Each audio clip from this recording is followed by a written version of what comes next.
جبت لكم ايه؟ جبت لكم حاجات اهو. اروح الاقي ايه؟ الاقي البصل كانوا بيقولوا هيرخص. البصل كانوا بيقولوا هيرخص. نلاقوا البصل بيقول لك بكام وما خزناش وسمعنا كلام الناس، والناس ياما وقالت ايه ده هيرخص هيرخص. كنا الواحد بيخزن البصل ده بيجيب بال100 كيلو بال50 كيلو عشان احنا عيله. ما رضيتش اجيب ابو 10 جنيه، ما كنتش بجيب، قلت هيرخص. دلوقتي قال الكيلو ب 18 جنيه.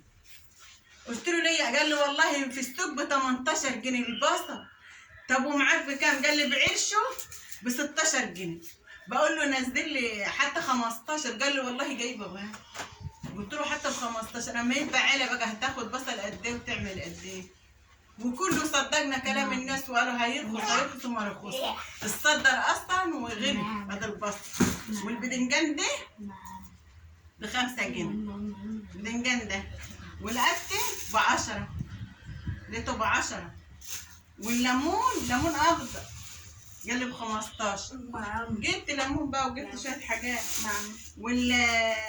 والخيار الخيار بكام؟ ب10. خيار ب10. الطماطم اللي هي ب5 لقيتها حلوه هي ب5. الطماطم جميل ب5 جنيه. البطاطس بقى البطاطس ب12. بطاطس ب12 جنيه. فالحمد لله جبت شويه حاجات. يلا الحمد لله ربنا يعدها على خير.